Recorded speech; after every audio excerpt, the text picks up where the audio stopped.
जय श्री राम मित्रों, आप सभी सुन रहे हैं गुरु गीता का ऑडियो संस्करण। यह माँ आदिशक्ति के आशीर्वाद से और परम पूज्य गुरुदेव की सूक्ष्म प्रेरणा से संभव हुआ है। इस प्रसंग को पूरा सुनिए और यदि अच्छा लगता है तो अपने मित्रों और परिवारजनों के साथ साझा अवश्य करिए। जब व्यक्ति अपने सद्गुरु से मिलता है तो उसके जीवन में रोशनी ही रोशनी होती है। गुरु गीता साधक संजीवनी है, जिसमें पिछले भाग में आपने जाना कि गुरु तत्व की जिज्ञासा कितना महत्व रखती है। माँ आदिशक्ति जगत जननी पार्वती माँ सदाशिव भोलेनाथ से शिष्य बनकर गुरु गीता के महत्व को जानने का, गुरु तत्व के बोध को जानने का प्रयास करती है और भोलेनाथ को कहती है कि आप गुरु बनकर मुझे इस गुरु सार तत्व का महत्व समझाएं। साधकों की आदि माता महादेवी पार्वती ने परम गुरु भगवान शिव से यह जिज्ञासा की। आदि माता की इस जिज्ञासा पर भगवान शिव अति प्रसन्न हुए। उच्चतम तत्व के प्रति जिज्ञासा भी उच्चतम चेतना से ही अंकुरित होती है। उत्कृष्टता एवं पवित्रता की उर्वरता में ही यह अंकुरण संभव होता है। जिज्ञासु की जो भाव दशा का एक प्रतीक मात्र है। जिज्ञासा क्या बताती है कि सामने वाला व्यक्ति कितना जानने के लिए उत्सुक है। इसमें उसकी अंतर चेतना प्रतिबिंबित होती है। जिज्ञासा के स्वरूप में जिज्ञासा की तप साधना, उसके स्वाध्याय, चिंतन मनन व निधि ध्यासन की झलक मिलती है। माता पार्वती की जिज्ञासा भी हम सब गुरु भक्तों की कल्याण कामना के उद्देश्य से उपजी थी। सर्व ज्ञानमयी मां ने अपनी संतान की आध्यात्मिक उन्नति के लिए ही तो देवेश्वर शिव से यह प्रश्न किया था और भगवान भोलेनाथ ने उनको गुरु महिमा बताई थी।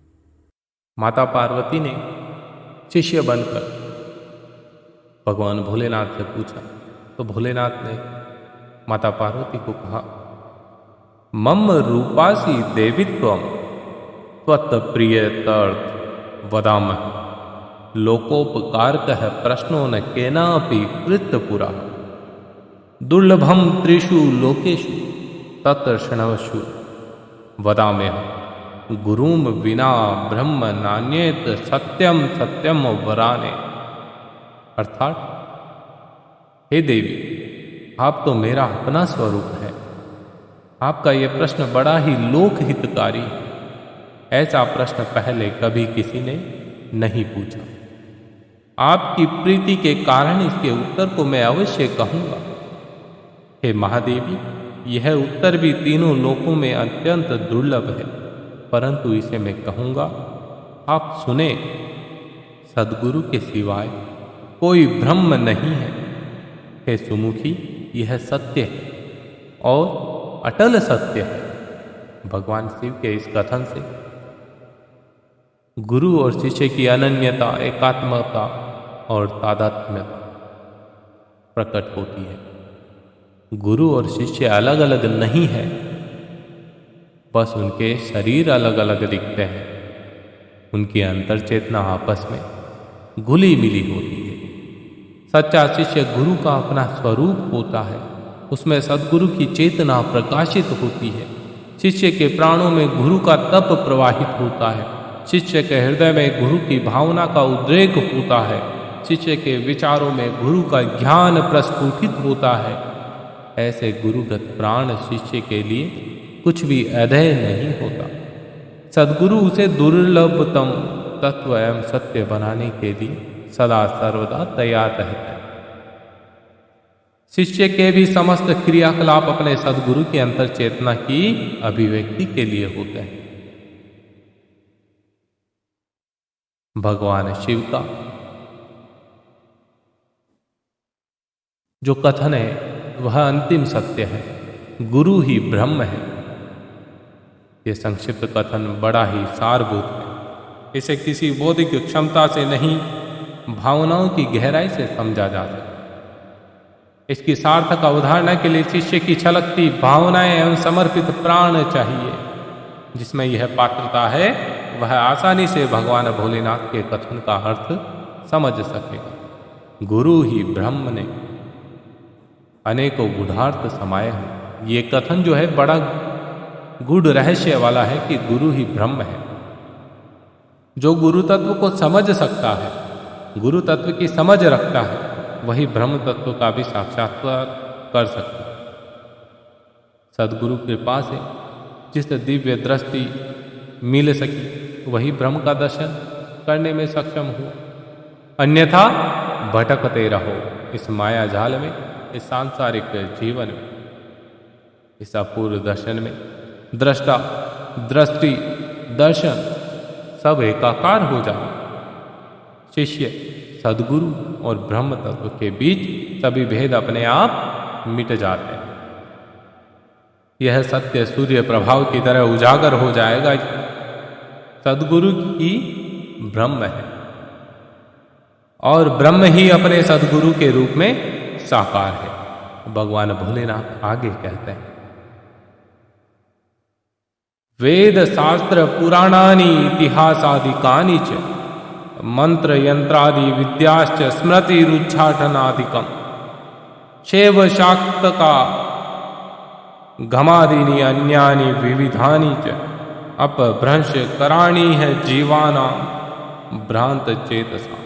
अर्थात वेद शास्त्र, पुराण, इतिहास, स्मृति, मंत्र, यंत्र, उच्चाटन आदि विद्याएं, शैव शाक्त आगम आदि विविध विद्याएं केवल जीव के चित्त को भ्रमित करने वाली सिद्धि है, भ्रमित करने वाली सिद्ध होती है।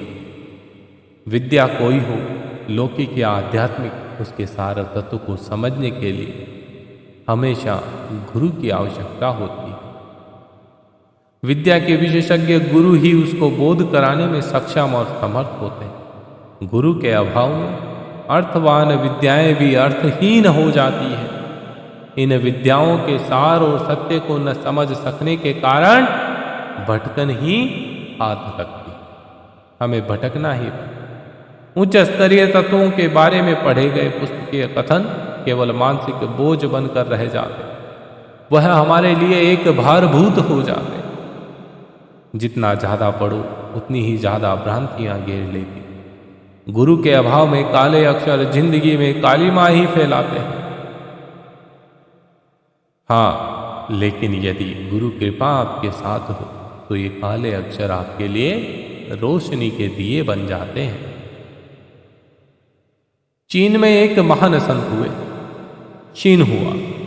इन्होंने काफी दिनों तक साधनाएं की, देश विदेश में अनेक स्थानों पर भ्रमण किया, विभिन्न शास्त्र और विद्याएं पढ़ी, परंतु चित्त को शांति न मिली।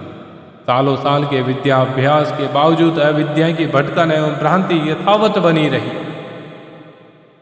उन्हीं दिनों शीन हुआ को भारी बेचैनी थी। अपनी बेचैनी के कारण वह कहीं न कहीं भटकते रहते थे। ठीक इसी समय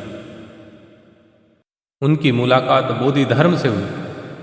बोधि धर्म उन दिनों भारत से चीन गए हुए थे। बोधि धर्म के सानिध्य में, उनके संपर्क में एक पल रहने से शीन हुआ की सारी भ्रांतियां, समूची भटकन समाप्त हो गई। उनके मुख पर एक ज्ञान की अलौकिक दीप्ति छा गई। बात अनोखी थी, जो सालों साल अनेक शास्त्रों एवं विद्याओं को पढ़कर न प्राप्त हुआ, वह एक पल में कैसे प्राप्त हो गया। अपने जीवन की इस अनूठी घटना का उल्लेख शीन हुआ ने अपने संस्मरणों में लिखा है। उन्होंने अपने गुरु बोधि धर्म के वचनों का उल्लेख करते हुए लिखा, विद्याएं और शास्त्र दिए के चित्र भर है, इनमें केवल दिए बनाने की विधि भर लिखी है। इन चित्रों को, विधियों को कितना ही पढ़ा जाए, कितना ही रटा जाए, इन्हें अपनी छाती से लगा कर रखा जाए, लेकिन थोड़ा भी फायदा नहीं होगा। दिए के चित्र से रोशनी नहीं होती। अंधेरा जब गहराता है तो शास्त्र और विद्याओं में उल्लेखित दिए के चित्र थोड़ा भी काम नहीं आते, थोड़ा भी आपका सहयोग नहीं करते। मन वैसा ही तड़पता रहता है। लेकिन सदगुरु से मिलने से, सदगुरु के पा लेने से आपको जलते हुए, रोशनी को चारों ओर फैलाते हुए दिए सा एहसास होगा। छिन्हुआ लिखते हैं कि उनका अपने गुरु बोधिधर्म से मिलना ठीक ऐसा ही था। वह कहते हैं कि प्रकाश स्रोत के सम्मुख हो तो भला भ्रांतियों एवं भटकनों का अंधेरा कितनी देर तक टिका रह सकेगा। यह कोई गणित का प्रश्न है, इसका जवाब जोड़ घटा गुणा भाग में नहीं, सदगुरु कृपा की अनुभूति है। जीवन में यह अनुभूति आए तो सभी विद्याएं, सारे शास्त्र अपने आप ही अपना रहस्य खोलने लगते हैं। जिसको गुरु ज्ञान मिल गया उसको सारा ज्ञान प्राप्त हो गए। शास्त्र और पुस्तकें न भी हो तो भी गुरु कृपा से तत्वबोध होते हैं। इतिहास उठाकर देखेंगे, पीछे ऐसे ऐसे संत मिलेंगे जो पढ़ना लिखना भी नहीं जानते थे, लेकिन गुरु भक्ति में माहिर थे, गुरु आदेश पर अडिग थे, गुरु के श्री चरणों में सर्वस्व समर्पित कर चुके थे। और उस सर्वस्व समर्पण से गुरु कृपा प्राप्त हुई, गुरु ज्ञान मिला, गुरु की आत्म ज्योति उनके अंतर मन में प्रज्वलित हुई और वह ज्ञानी बन गया। तो गुरु कृपा की महिमा अपरंपार है। इस महिमा की अभिव्यक्ति अगले भाग में आप जानेंगे। आपको ये प्रश्न कैसा लगा? यदि अच्छा लग रहा है हमारा यह प्रयास, गुरु गीता का ऑडियो संस्करण, तो आप इसे जरूर लाइक शेयर करिए और परम पूज्य गुरुदेव का स्मरण करते हुए नीचे कमेंट बॉक्स में जय श्री राम अवश्य लिखें।